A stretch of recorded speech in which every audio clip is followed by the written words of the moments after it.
Welcome back to Beyond the Tour. I'm Jake. With me today, as always, is my co-host Luke. How are you? Jake, doing really well, mate. Had a interesting weekend, mix of golf, family time, and yard work. So ready to get into the pod here this morning. Did you catch any tennis?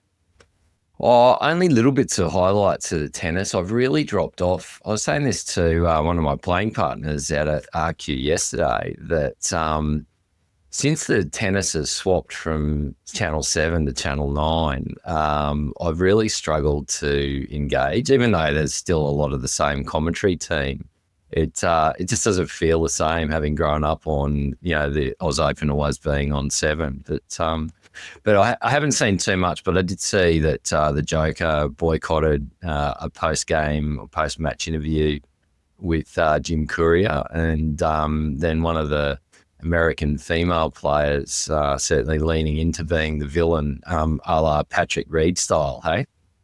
Well, let's just drill down on the Djokovic stuff, because he's been retweeted by, or his explanation of why he sort of pulled out was retweeted pretty much by everybody. Elon Musk. The video's been viewed sort of 47 million times.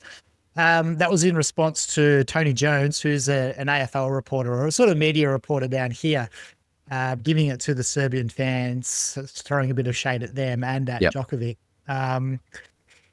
He's come out this morning and given a pretty shitty apology, really. He sort of is just questioning, but basically he's giving his reasons behind saying what he did rather than just apologizing. So I don't think we've heard the end of it just yet. Yeah, so it wasn't a groveling apology. No.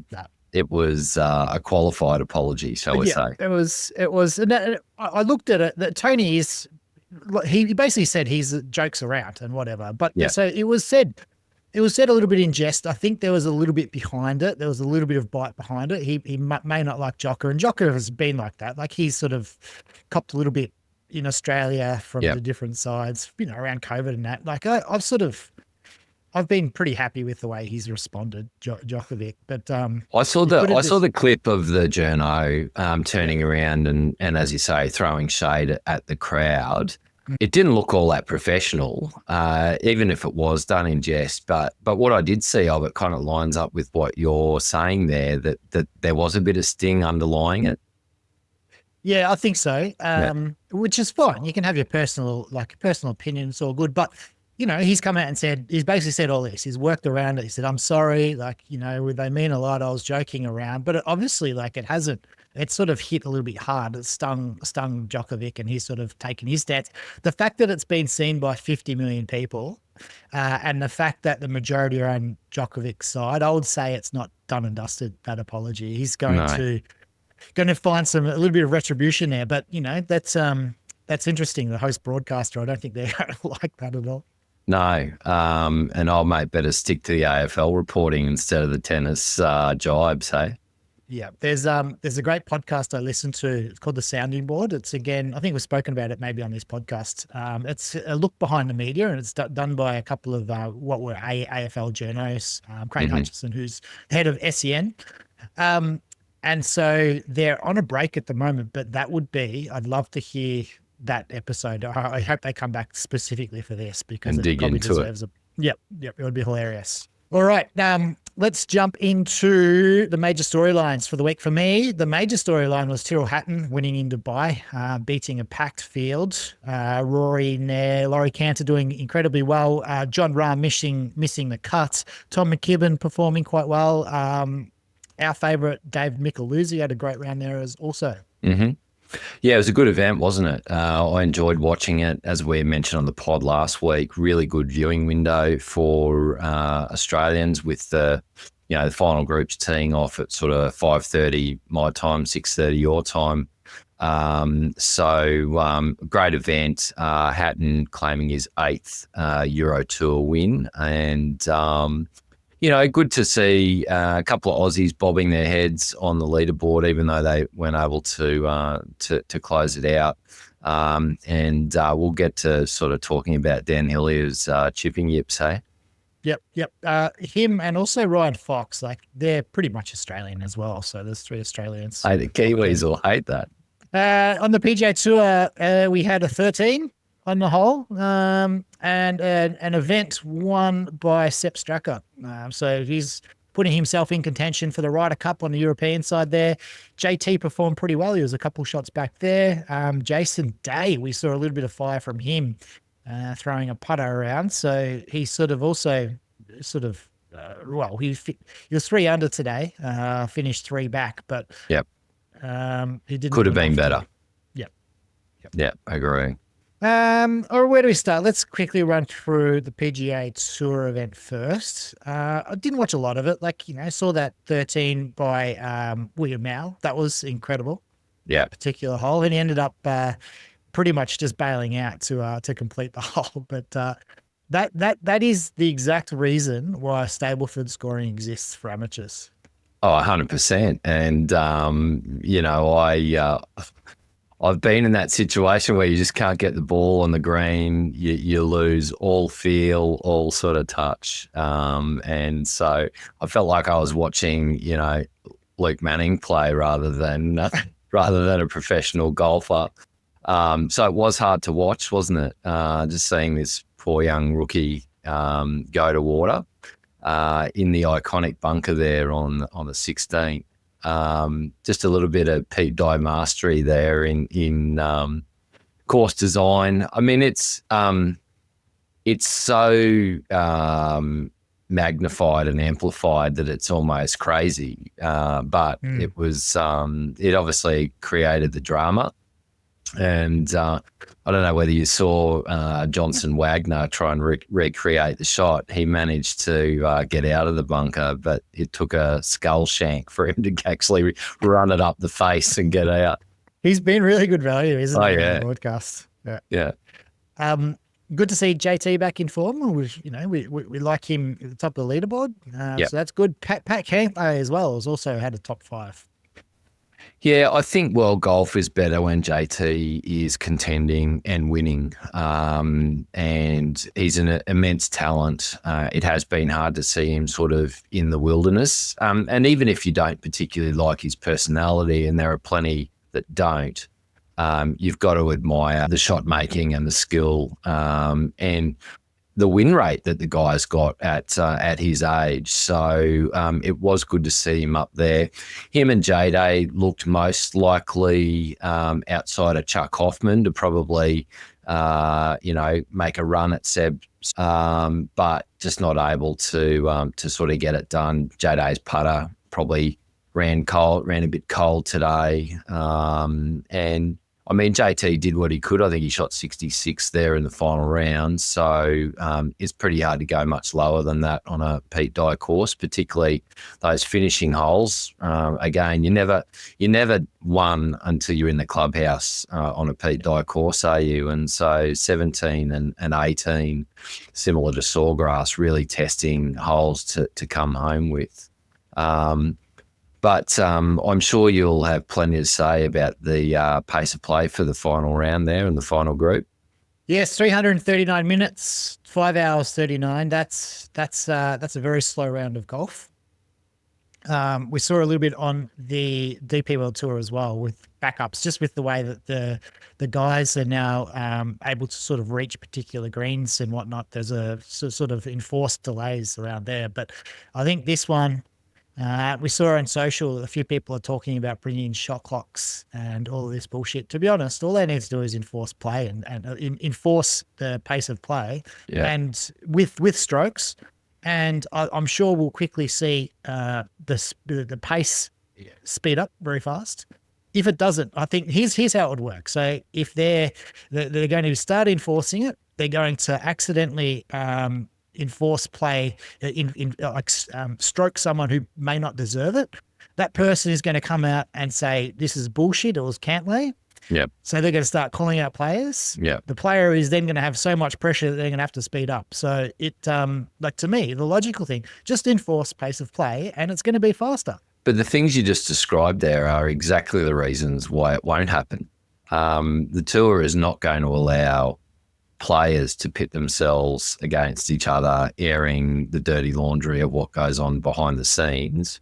You know, they're maximising their broadcast window. The incentive to actually get the pace of play stuff under control is just not there on a number of fronts, you know, the broadcast front. And then, as we've spoken about before, having a player run or a member run organisation. The powers that be and the rules officials are just not going to make the tough calls. We see that in relation to relief, where more often than not, if there's any grey, it always will go on the side, you know, it will always be on the side of the player.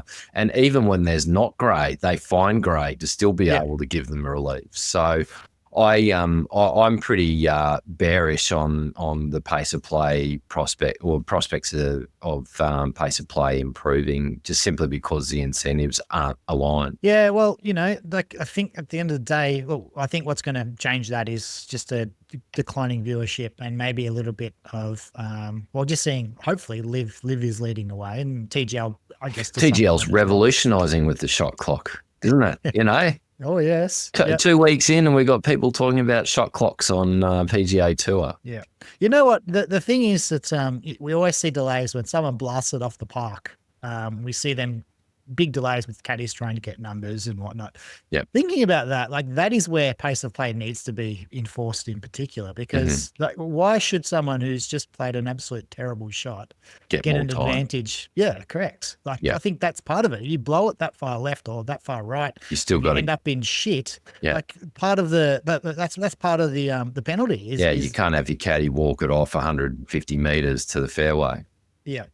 Yeah, but that's a little bit of a rant, I guess, on the PGA Tour. But you know. What do you think of Chuck Hoffman getting himself into contention and turning back the clock? I think this is probably, where is he? I don't know. How long has he been on tour? Like too long, and I think it's his West Coast swing that has probably kept him on tour for all that time. Yeah, because he loves this. He loves. He normally tears up Tory as well, doesn't he? Yeah, and waste management. And Augusta, he loves to poke his nose out in front in the first round at Augusta.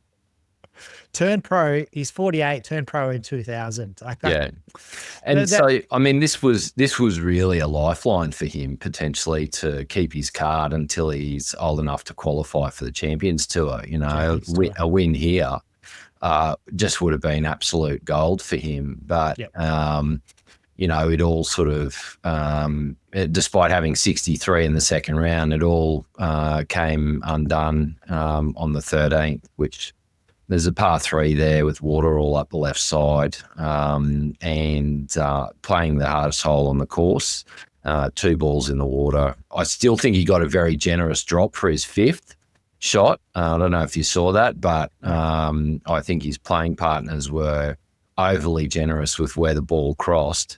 You know, I think that tells you all you need to know, that they'll certainly, there was no protecting the field, shall we say. He, I think, has probably like the biggest benefit, like he'd be the biggest beneficiary of Tiger Woods, Charlie. So a couple of years younger than him, he would have seen a huge increase in benefit in purses on the PGA Tour because of the rise of Tiger.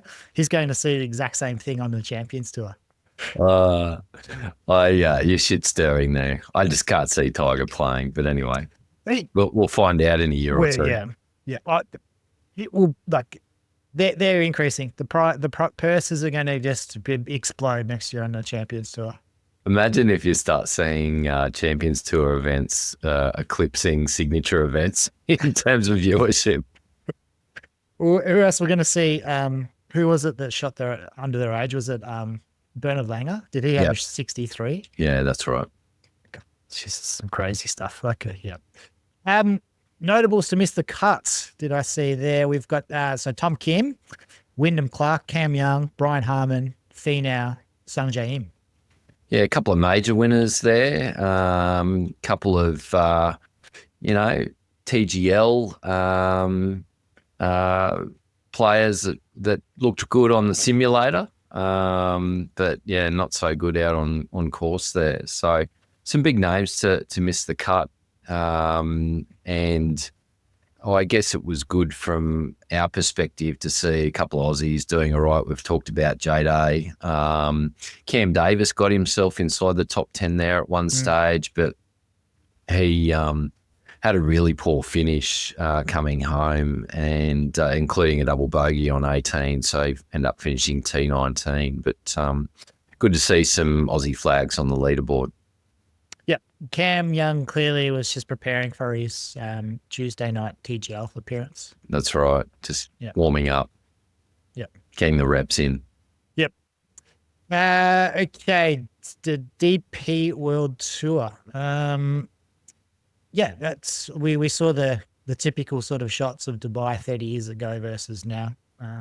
It is a very impressive course, isn't it? Like, it's very unique. I think, in terms of tourism, it's a place you would probably put on your bucket list to play. Oh, yeah. I 100% agree. Like, I've not been there, but it's definitely making its way up the list of venues that I want to get to. Not just, the golf. I just think generally the whole atmosphere of the city has a real vibe to it, and something that would be incredibly impressive to see in person. But in terms of the golf there, definitely looked like, Hillier and the Scott Ferguson were sort of doing it easy for most of the round. Most of the tournament. And, Hillier was sort of had the outright lead early on in the fourth round there. 2-shot swing on the fifth hole, where Hatton stiffed his approach. And just back to your pace of play, like at this time I felt like we must be on hole 11 or 12. I looked at, it was like the fifth was just so slow.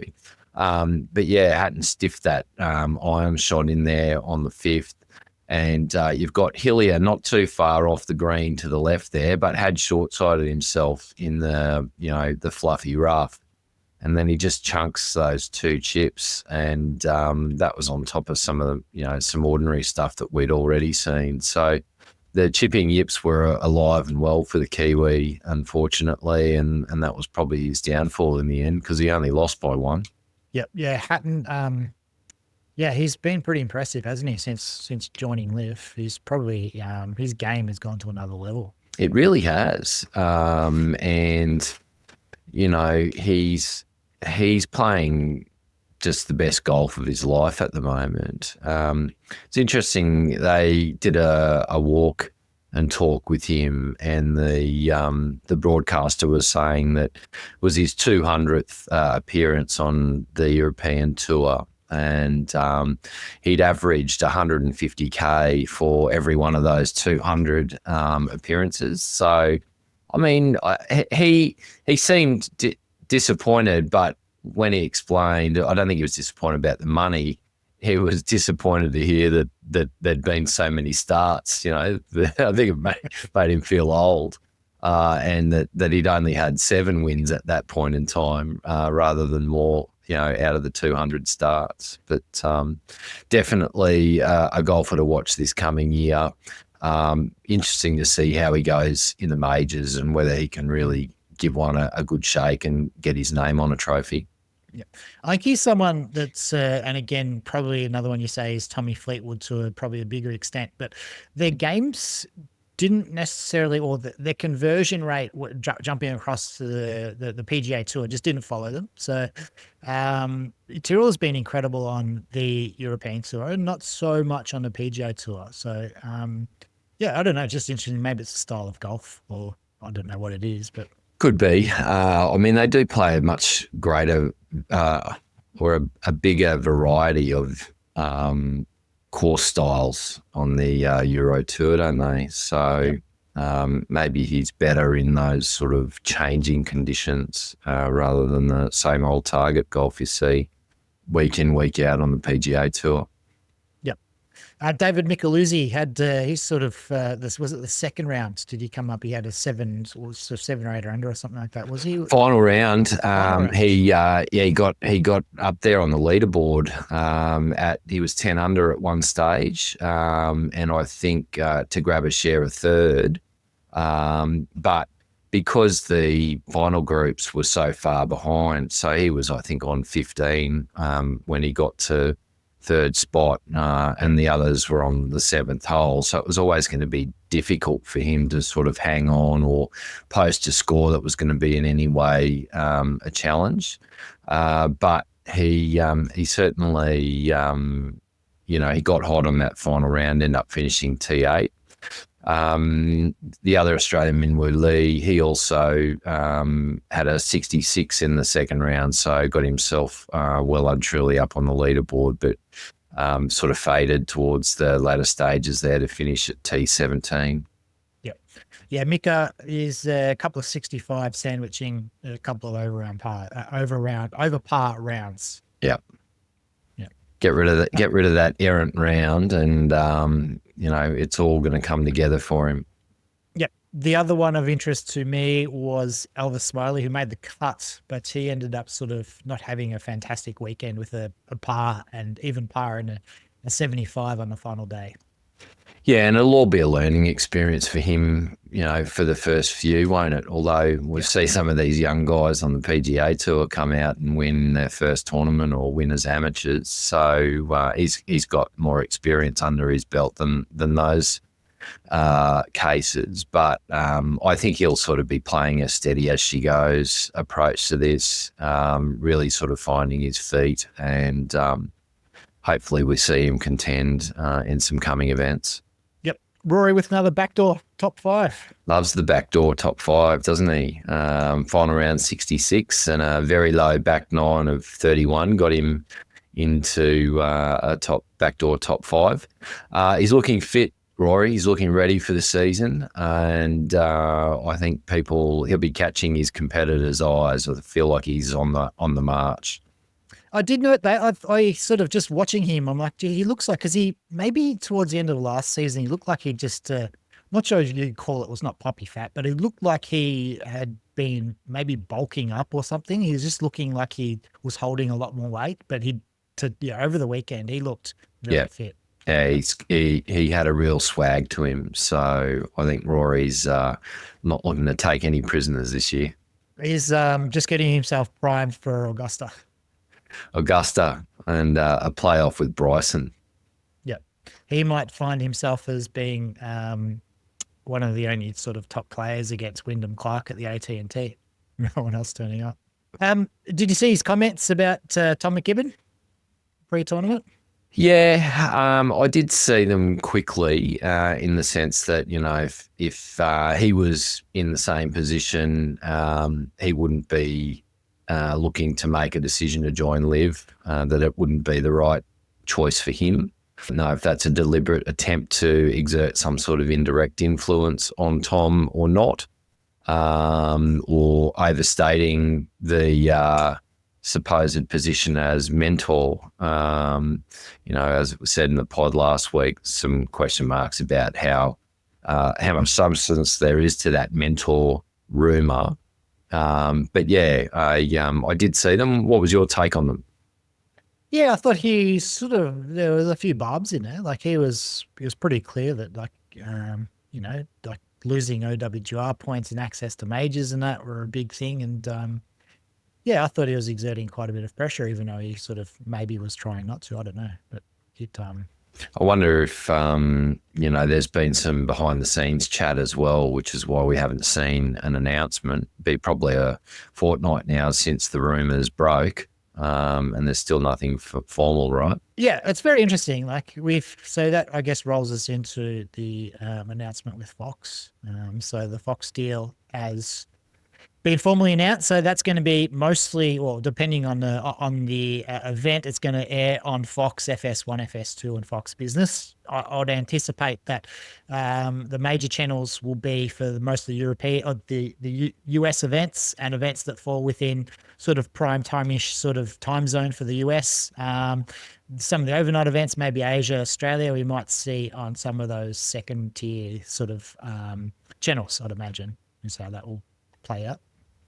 Yeah, I haven't seen anywhere what it means for, 7 Plus and 7 Mate who have been broadcasting, whether that brings an end to that arrangement. No, it doesn't. They also announced that they extended their deal. Yeah, okay. In Australia. Yeah, so that has been extended, which is great as well, because it's showing that that was announced maybe a couple of days prior to the Fox announcement. So Yeah, okay. yeah, I mean, it's a huge announcement, and it's a big coup for LIV to get Fox on board as a broadcast partner. Even though they'll continue to leverage their own existing broadcast talent, and handle the production side of things, to have the channel of distribution via Fox Network is huge. And yes, to many people who've been asking the question, Fox are paying a rights fee.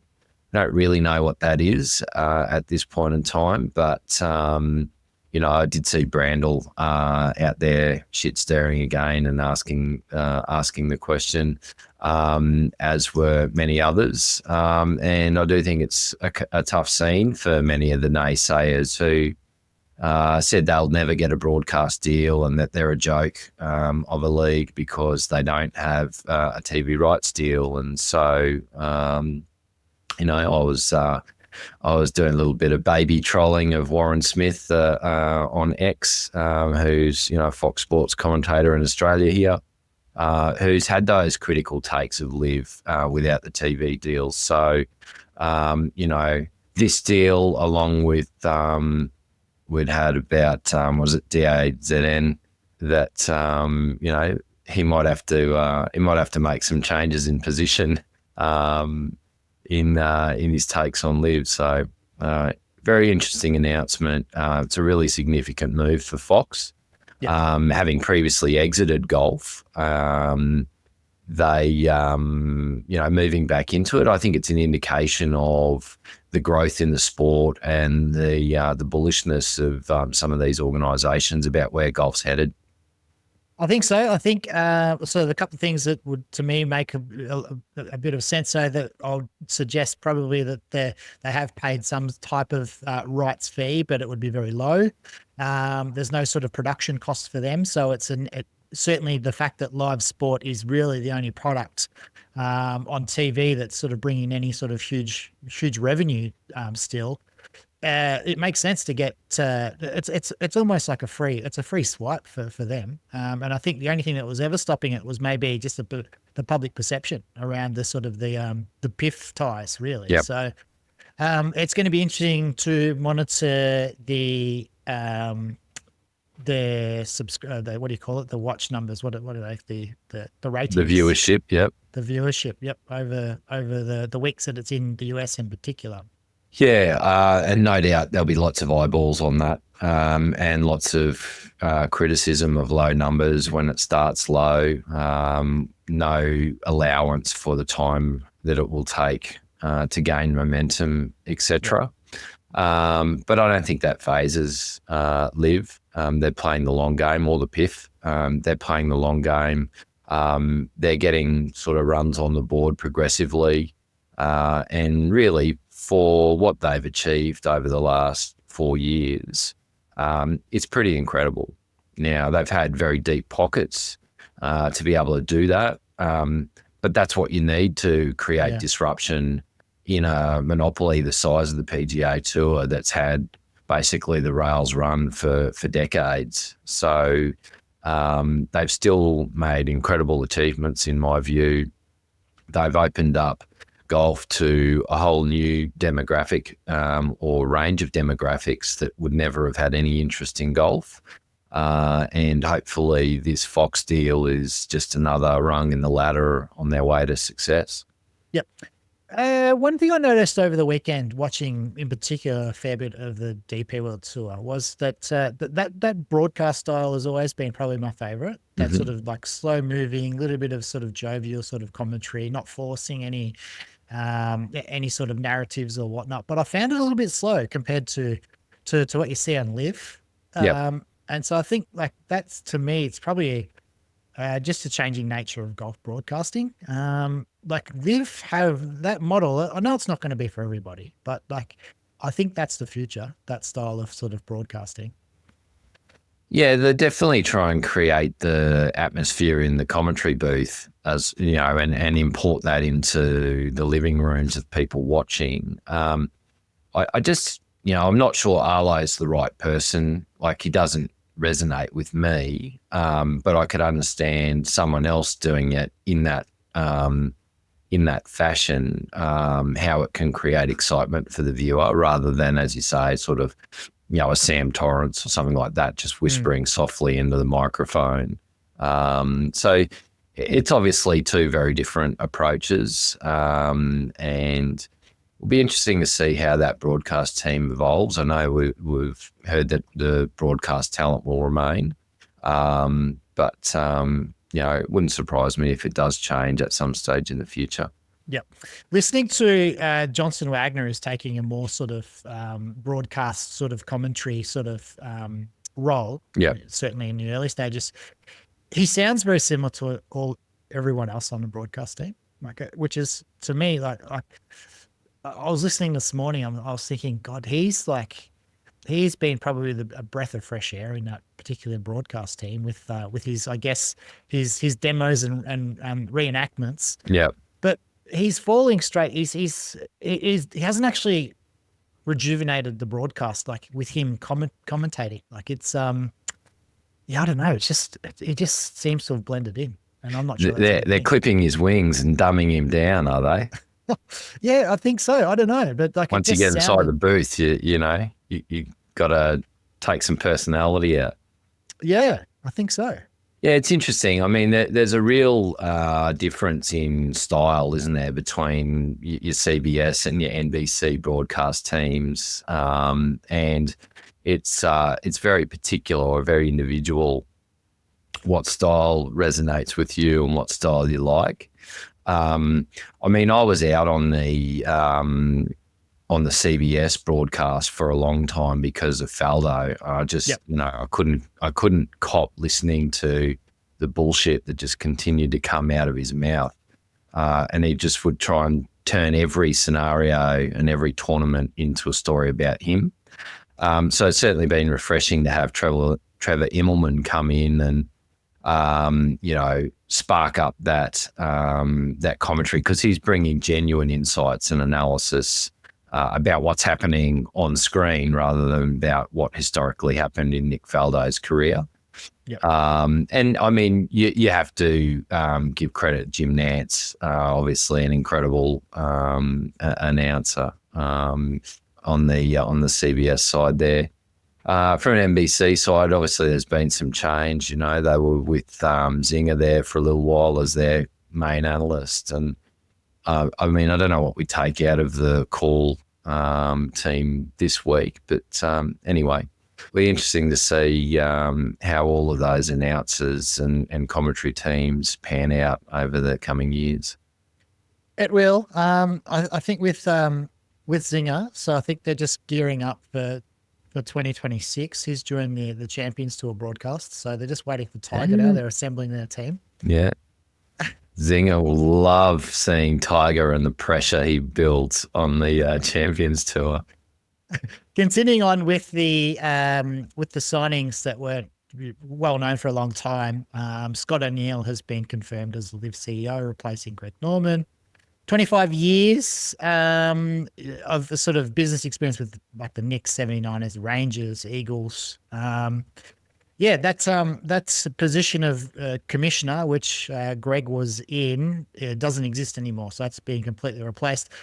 Greg announced, or he sort of put his support behind the announcement of Scott, but it's not clear where he's in the organisation at the moment, Greg. Yeah, I was bit confused about what the role of commissioner does versus the role of CEO. And what duties will no longer be performed because the role of commissioner has been done away with. Yep. I suspect it was all just a title to compete with Big J. Big J was commissioner, and so they sort of wanted to go like for like there. Apparently Scott O'Neill, the incoming CEO, has got a good relationship with Jay. They've already been on the phone.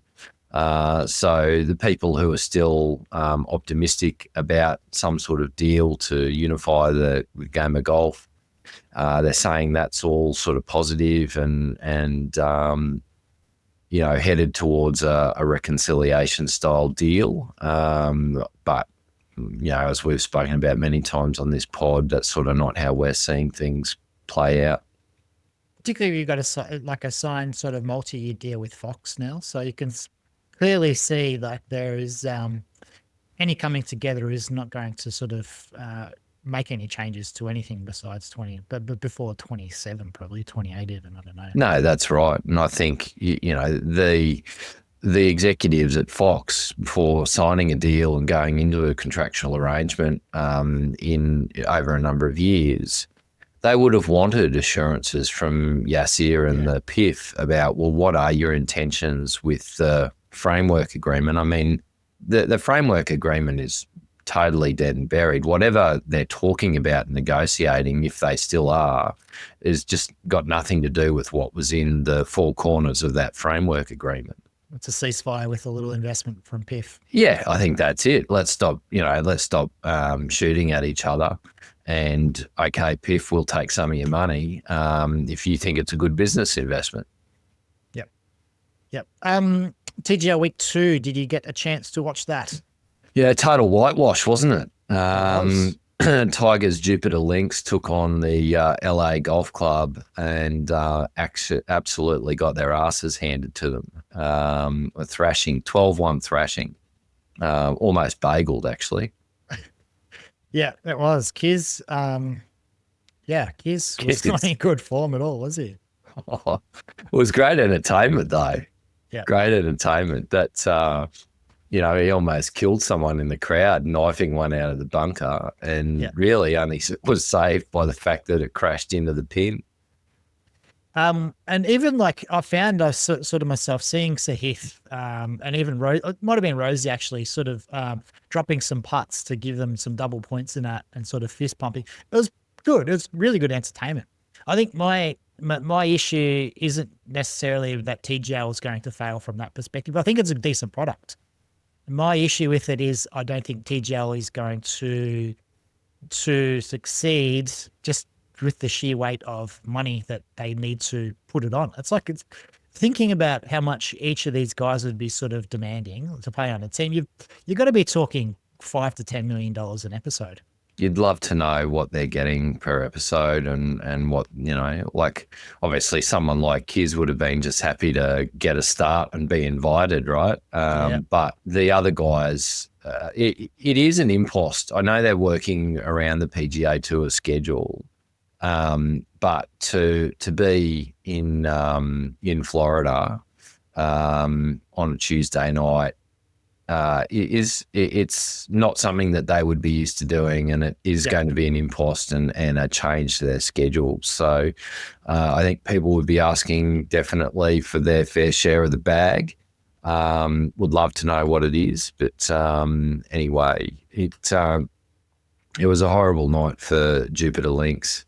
They'll be going back to the drawing board, having a look at that lineup and seeing what changes they can make against ahead of their next appearance. Yep. I watched a little bit of the Good. They had essentially using the same format and put it on YouTube, which was just under an hour long. That looked, again, really interesting because they've edited it all down. You've got sort of cutting away. You're not sort of got all the filler in it as well. It was great. It was awesome. Really good. So I think TGL has the potential to be successful, just not in its current format. I think I don't know how they make, how can they make enough money to justify having the superstars play. And look, there is corporate sponsorship. KPMG are involved. I can't. And some of the other sponsors just escape me. So I don't know. Maybe they're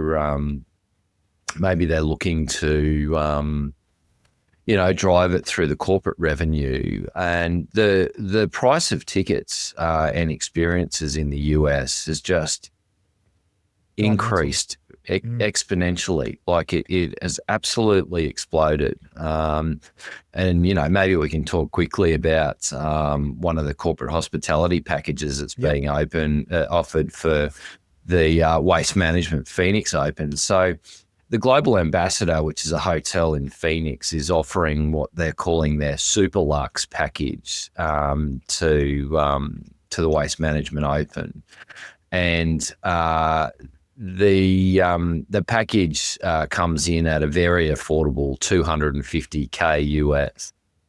This is going to a golf tournament, so some real bill shock there. So what do you get for your $250K? Well, you get round trip transportation in a private jet, specifically a Bombardier Challenger 350. So pretty decent wheels to go around in. Yeah. Private car from the airport. Well, that's really the least they can do for $250K. They're not sending an Uber to come and get you. Caviar and champagne on arrival at the hotel. 2 nights in the presidential suite at the Global Ambassador Hotel. Only $1,000 of food and beverage credit. I thought that was very stingy. Very. I was about to say the same thing. Like that's their first bottle of wine. It's just a bottle exactly. of wine. Really, isn't it? That's right. So I think they skimped out on the food and bev credit. Private round car trip to the tournament. 2 VIP tickets to the Bay Club, TPC Scottsdale's upscale lounge on the 17th. So you'll be right there in amongst the action. Well, actually, you're not even on 16. You're the next hole down, which is the drivable par 4, which is a good hole anyway. 2 VIP tickets to the Coors Light, the concert venue for this year, and the lineup: Jelly Roll, Luke Bryant, Nickelback, and Swedish House Mafia. So I think they've got LIV covered in terms of their lineup for this one. Who's playing Adelaide? They got Fisher back again? Yeah, Fisher's on the Sunday. You got Dom Dollar, which is apparently a big DJ on the Friday as well. Right. So I think the lineup is actually as good as it's ever been. Yeah, in Australia, but maybe not so well. Actually, Fisher, he is $1 million plus. Like he's $1 million plus to get him to come turn up. So yeah, like, what was it? They had flight facilities last year. I mean, these bands or these artists mean nothing to me. We're pretty old, though. Although I know Jelly Roll, Luke Bryan, and Nickelback would be bigger, in America than those other ones. Well, Nickelback is probably it's a perfect. That's probably the right sort of demographic. Oh, 100%, right? 100%. I think they're going to go off there at Phoenix. But we're not done yet. Concert, we're not done yet. We're not done. So you had a big night at the concert. Yeah. So then you go back to your hotel. You've got 2 90-minute spa treatments, and then the recovery package, which includes IV treatment, cryotherapy, infrared sauna, cold plunge, and steam room. So all of that for $250K US. Good value, not good value. Oh, that sounds pretty good value to me. Like that's the package. Like how many people are going? Is this per person or 2? is this So no, two? it's $125 each. Yep.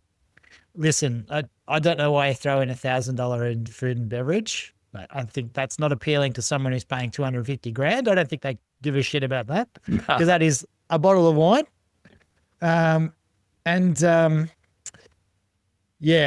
know. The 2 90-minute spa treatments is probably. You just want unfettered access to that, right?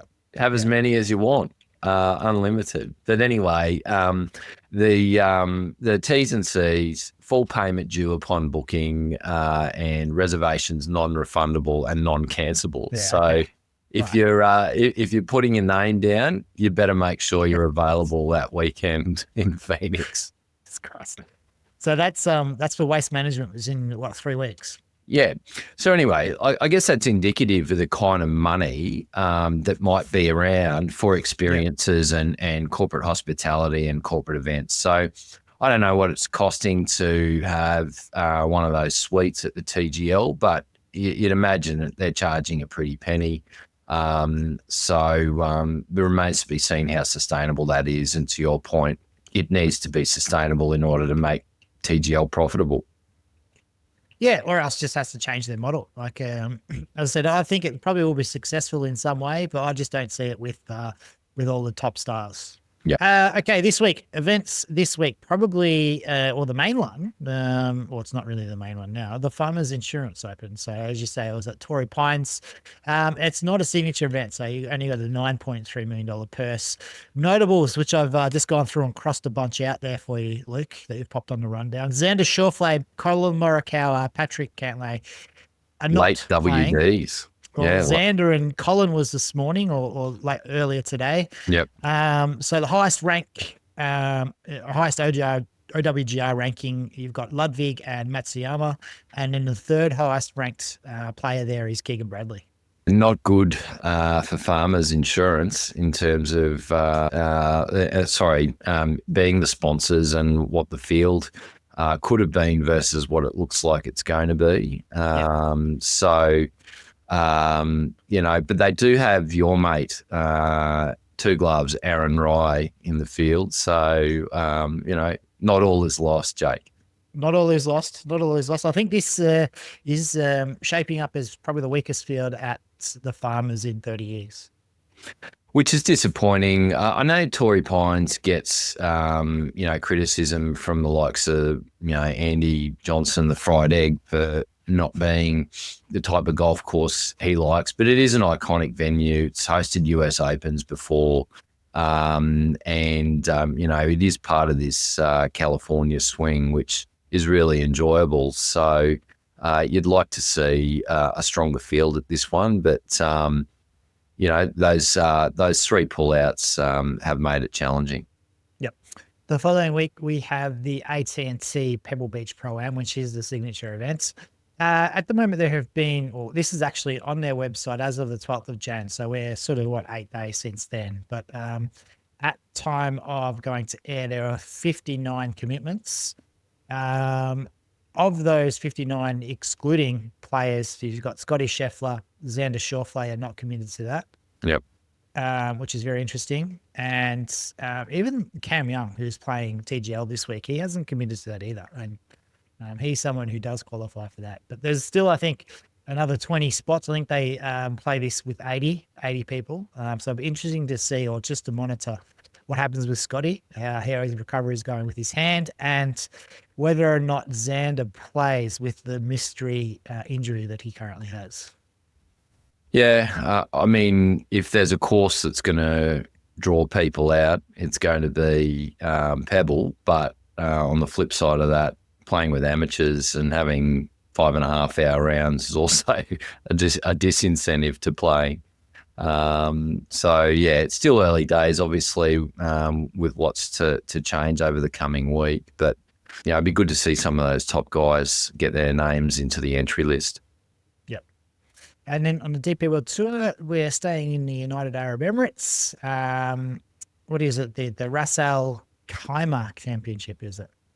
Yeah, I'm glad you are pronouncing that one and not me. Got a little bit of a drop down in the prize purse from this week in the Desert Classic to next week. So we're down to $2.5 million on that one. Some notables in the field. The Aussie swing winners of Elvis Smiley and Riggs Johnson are going to be there. Paul Waring, who's been really sort of playing well, good golf, maybe golf above his, what you would expect his ceiling to be. He's been playing. Foxy will be there.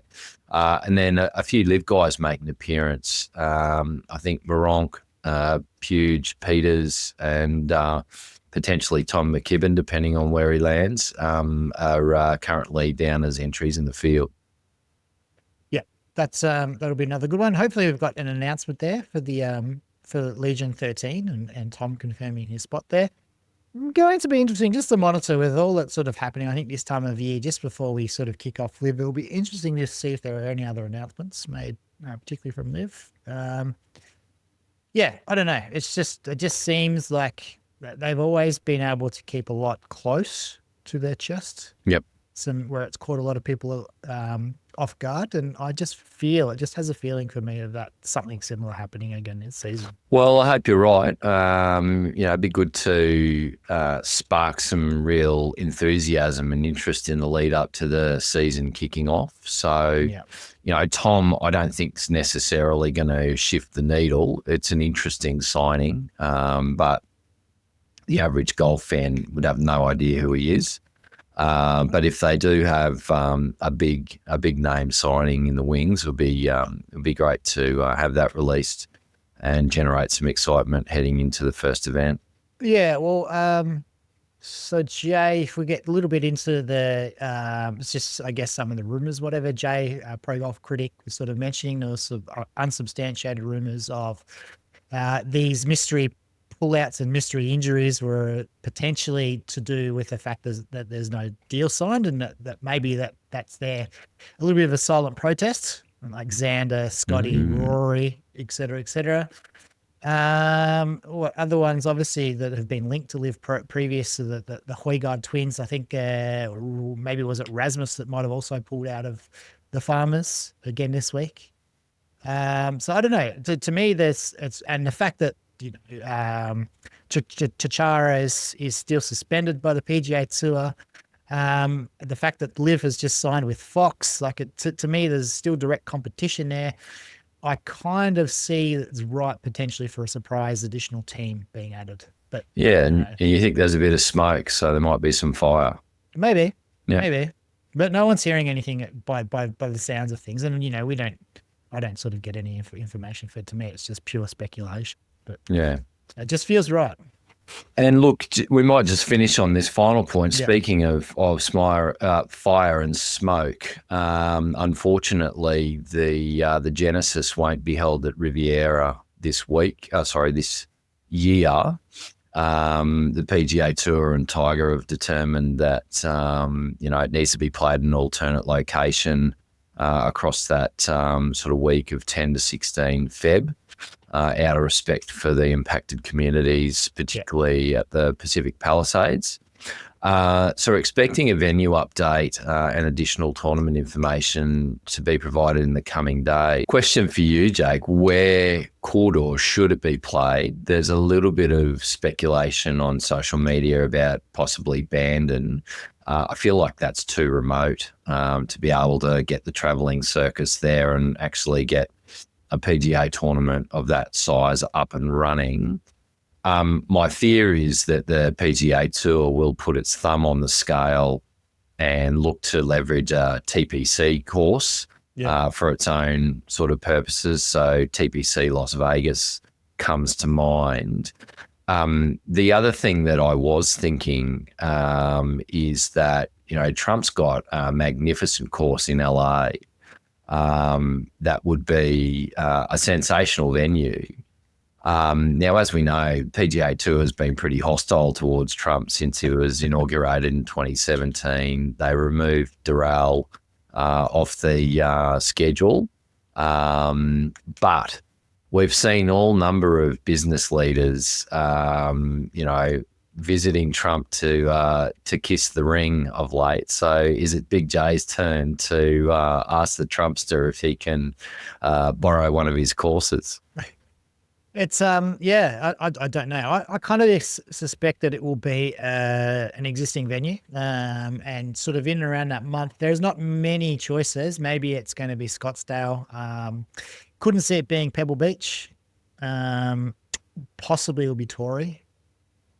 And then moving past that, really, maybe PGA National, which has got an event 2 weeks after the Genesis. Yeah, no, talking maybe even going back to La Quinta and having it there. Torrey. Yeah, so anyway, I hope they're a bit adventurous with where they go. I don't know if LACC is available or if that's too close to the impacted zone. Given that it's a bit further event, east, though, isn't it? Yeah, and I think, given that it's a signature event, I think they're going to want to have as much infrastructure as possible. And I don't think there's enough time. Like 3 weeks, that's not enough time to build out the infrastructure required. And your course has got to be tournament ready. Like 3 weeks, it's not enough for the superintendents and the greenskeepers to really make significant changes. So, I guess it does sort of lend itself to a course that's either just been played at or is going to be played at. Yep. I just don't feel that, like, just for sponsorship partners and everything, just the fact that it's a signature event, I don't know if you could sort of like, hold it somewhere that's not going to have all that infrastructure built out already. Yeah. All Anyway, right. we'll see where it ends up. We should hear in the coming days. We should do, and we'll have that update next week. Thank you very much for tuning in. We will speak to you again next week.